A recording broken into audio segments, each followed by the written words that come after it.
సంవత్సరాల తరబడి ఎన్ని మందులు వాడినా మీ మోకాల నొప్పులు తగ్గట్లేదా? ప్రాణ పెయిన్ క్లినిక్ లో అత్యాధునిక చికిత్స. Welcome to Suman TV. Kavitha bail పైన తెలంగాణలో రాజకీయ దుమారం మొదలైంది. బీఆర్ఎస్ బీజేపీ మధ్య కుదిరిన రహస్య ఒప్పందమే, విలీన ఒప్పందం వల్లే కవితకు బెయిల్ వచ్చిందనే చర్చ తెలంగాణ రాజకీయ పార్టీలో మొదలైంది. ఇది చర్చ కాదు, డైలాగ్ వార్ దాకా మారింది. కొద్దిసేపటి క్రితమే కాంగ్రెస్ వర్కింగ్ ప్రెసిడెంట్ మహేష్ కుమార్ గౌడ్ కవిత బెయిల్ పైన ఏం మాట్లాడారో మీరు ఒకసారి వినండి. కవిత గారికి బెయిల్ రావడం అనేది ఇది మేము ముందు నుంచి ఊహించి చెప్తున్న మాటనే. ఇన్నాళ్ళు బెయిల్ రాకుండా ఉన్నటువంటి కండిషన్స్ ఇప్పుడు ఎందుకు నిర్వీణం అయిపోయినాయి, ఎందుకు బెయిల్ వచ్చింది అనే అంశం లోతుగా ఆలోచించినప్పుడు మీకు మాకు అర్థం కావాల్సింది, బీజేపీలో బీఆర్ఎస్ విలీన ప్రక్రియ ఈ బెయిల్ ద్వారా మొదలైందని చెప్పొచ్చు. మేము ముందు నుంచి చెప్తా ఉన్నాం, గత 10 ఏళ్లుగా బీజేపీ బీఆర్ఎస్ పార్టీ చీకటి ఒప్పందంలో ఉన్నారు. అన్ని కూడా కూడబలుపుకొని వారు కార్యక్రమాలు చేసినారు. ఇవాళ కవితకి లభించిన బెయిల్ ద్వారా అర్థమయ్యేది ఏంటంటే బీజేపీలో బీఆర్ఎస్ పార్టీ విలీనమైనటువంటి ప్రక్రియ మొదలైంది. ఇది బాహటంగా వాళ్ళు ఇప్పుడు ఒకటై ముందుకు వెళ్లాలని నిర్ణయించుకున్న దరిమిలానే ఈ బెయిల్ వచ్చింది. ఢిల్లీలో కేటీఆర్ గారు, హరీష్ రావు గారు పలు దఫాలుగా బీజేపీ సీనియర్ నాయకులతో జరిపిన చర్చల ఫలితంగానే ఇవాళ ఈడీ ఉదాసీనంగా బెయిల్ రావడానికి దోహదపడింది. సో తెలంగాణ రాష్ట్ర ప్రజలు అర్థం చేసుకోవాల్సింది, ఈ రాష్ట్రంలో అధికారులున్న కాంగ్రెస్ ప్రభుత్వానికి, రేవంత్ రెడ్డి గారి నాయకత్వానికి ఇబ్బందులు పెట్టడానికి బీజేపీ బీఆర్ఎస్ పార్టీ కూడగలుపుకొని ముందుకెళ్తున్న తరుణంలోనే ఇవాళ ఈ కవిత గారికి బెయిల్ అవడం జరిగింది. కాంగ్రెస్ వర్కింగ్ ప్రెసిడెంట్ మహేష్ కుమార్ గౌడ్ చాలా స్పష్టంగా చెప్తున్నారు, ఇవాళ బీజేపీ బీఆర్ఎస్ మధ్య ఉన్న ఒప్పందం, రాజకీయ ఒప్పందం వల్లే కవితకి ఢిల్లీ లిక్కర్ స్కామ్లో బెయిల్ వచ్చిందని, కవితని బయటికి తీసుకురావడం కోసం బీఆర్ఎస్ అన్ని ప్రయత్నాలు చేసిందని, మొత్తానికి బీఆర్ఎస్ బీజేపీ మధ్య కుదిరిన ఒప్పందంతోనే కవితకి బెయిల్ వచ్చిందని చెప్పేసి ఎవరు Congress Telangana Congress PCC working president Mahesh Kumar Goud వ్యాఖ్యానించారు. మహేష్ కుమార్ గౌడ్ పేరు ఇప్పటికే పీసీసీ ఫుల్ టైం ప్రెసిడెంట్గా, పీసీసీ అధ్యక్షుడిగా ఎన్నికయ్యే అవకాశం ఉందని చెప్తున్నారు.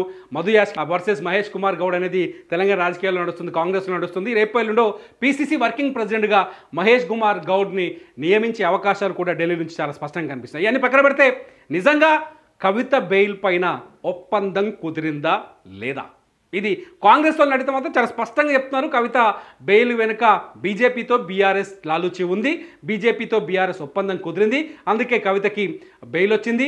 ఈడీ బలంగా వాదించలేకపోయింది సుప్రీంకోర్టులో, ఈడీ తరఫున న్యాయవాది బలమైన వాదనలు వినిపించలేకపోయారు, అందుకే అని చెప్పేసి. కానీ బీజేపీ ఏం చెబుతోంది ఈ విషయంలో, బీజేపీ ఏమంటోంది? ఒక చిన్న ఇంట్రెస్టింగ్ పాయింట్ చూస్తాను. కవితకు బెయిల్ రావడంతోనే ఆమె సోదరుడు కేటీఆర్ ఒక ట్వీట్ చేశారు ట్విట్టర్లో. ఒకసారి ఆ ట్విట్టర్ నేను ట్వీట్ చూపిస్తాను.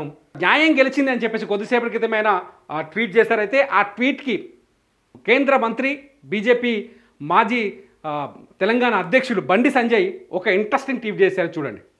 Congratulation to the Congress party and its advocates for securing bail for BRS MLC in the infamous liquor scam. ఎవరికి కాంగ్రాచ్యులేషన్ చెప్పారు? కాంగ్రెస్ పార్టీకి. విచిత్రం కదా, కాంగ్రెస్ పార్టీ ఏం చెప్తోంది, బీఆర్ఎస్తో బీజేపీ లాలుచి ఉంది, బీఆర్ఎస్ని బీజేపీలో విలీనం చేస్తారని. ఇక్కడేం చెప్తున్నాడు బండి సంజయ్ గారు, చాలా స్పష్టంగా చెప్తున్నారు, బీజేపీ నుంచి కాంగ్రెస్ పార్టీతో బీఆర్ఎస్కి రహస్య ఒప్పందం ఉంది, కాంగ్రెస్ పార్టీ వల్లనే ఇవాళ సుప్రీంకోర్టులో కవితకి బెయిల్ వచ్చిందని చెప్తున్నారు. ఇది తెలంగాణలో జరుగుతున్న రాజకీయ దుమారం. బండి సంజయ్ చాలా స్పష్టంగా మొదటి నుంచి బీజేపీ నాయకులు చాలా స్పష్టంగా చెప్తున్నారు, ఏదైతే బీఆర్ఎస్ బీజేపీ విలీనం చర్చ చెరపైకి వచ్చినప్పటి నుంచి కాంగ్రెస్ పార్టీకి బీఆర్ఎస్కి మధ్య లోపాయికార ఒప్పందం ఉంది, బీఆర్ఎస్ నాయకులను ఏమనకుండా కాంగ్రెస్ పార్టీ కాపాడుతూ వస్తుంది. ఇక్కడ ఇంకో విషయం కూడా చాలా స్పష్టంగా ఆయన చెప్తూ వచ్చారు, ఎవరైతే రిమార్కబుల్ పొలిటికల్ సపోర్టింగ్ క్యాండిడేట్ రాజ్యసభకి బీఆర్ఎస్ కాంగ్రెస్ పార్టీ నుంచి, తెలంగాణ నుంచి కాంగ్రెస్ పార్టీ రాజ్యసభ సభ్యుడిగా ఎవరైతే ఎంపిక చేస్తున్నారో ఆయనకి అంతర్గతంగా బీఆర్ఎస్ నుంచి మద్దతు లభిస్తుంది. అందుకోసమనే ఆ మద్దతు నేపథ్యంలోనే సుప్రీంకోర్టులో కవిత తరఫున ఆయన వాదించారు. కవిత తరఫున వాదించిన వ్యక్తిని వేళ తెలంగాణ నుంచి రాజ్యసభకు పంపించేందుకు కాంగ్రెస్ పార్టీకి కేసీఆర్ సహాయం చేస్తున్నాడు. కాబట్టి ఇవాళ సుప్రీంకోర్టులో కాంగ్రెస్ లాయర్లందరూ కలిసి లాబీ చేసి కవితకి బెయిల్ ఇప్పించారని చెప్పేసి బండి సంజయ్ చెప్తున్నారు. దీనిపైన కేటీఆర్ కూడా రియాక్ట్ అయ్యారు, రీట్వీట్ చేశారు. కేటీఆర్ చాలా స్పష్టంగా బండి సంజయ్ వ్యాఖ్యలను ఆయన ఖండించారు. బండి సంజయ్ పైన ఆయన తీవ్రమైన విమర్శలు కూడా చేశారు. You are union minister incharging of home affairs and casting appreciations on supreme court. మీరు హోంమంత్రిగా ఉండి ఇలాంటి వ్యాఖ్యలు చేయడం సరైనది పద్ధతి కాదు. ఇది సుప్రీంకోర్టుని మీరు తీర్పుని ధిక్కరించినట్లు అవుతుంది. ఎలా మాట్లాడతారని చెప్తూ రీట్వీట్ చేశారు కేటీఆర్. Twitter war. మొత్తానికైతే కవిత బెయిల్ విషయంలో బండి సంజయ్కి కేటీఆర్కి మధ్య వార్ మొదలైంది. బండి సంజయ్ కేటీఆర్ ఒకరిపైన ఒకరు విమర్శలు చేసుకుంటున్నారు. కాంగ్రెస్ చెప్తుంది బీఆర్ఎస్తో బీజేపీకి లాలూచి ఉంది, ఒప్పందం ఉందని.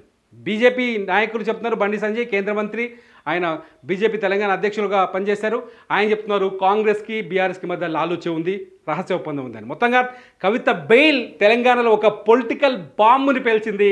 రాజకీయ పార్టీల మధ్య పొత్తులు రచ్చలకు తెరలేపింది. ఏ పార్టీ ఎవరితో లోపాయికార ఒప్పందంతో ఉంది అనే విషయాన్ని ప్రజలోకి తీసుకొచ్చింది. మొత్తానికి జనంలో మాత్రం కవిత బెయిల్ ఒక ఆసక్తికర రాజకీయ చర్చకు దారి తీసినట్టయింది. మీరేమంటారు? నిజంగా కాంగ్రెస్తో బీఆర్ఎస్కి ఒప్పందం ఉందా, లేకపోతే బీఆర్ఎస్కు కాంగ్రెస్తో ఒప్పందం ఉందా, లేకపోతే బీఆర్ఎస్కి బీజేపీతో రహస్య ఒప్పందం ఉందా? మీరు కామెంట్ చేయండి. మీ కామెంట్స్ పైన నేను మళ్ళీ ఇంకో వీడియో చేస్తాను. మీ కామెంట్స్ కోసం ఎదురు చూస్తూనే ఉంటాను. చూస్తూనే ఉండండి సుమన్ టీవీ. మీ బిజినెస్ ఏదైనా మీ ఊర్లో ప్రమోషన్ చేయాలంటే అది సుమన్ టీవీతోనే సాధ్యం. ఇప్పుడే సంప్రదించండి.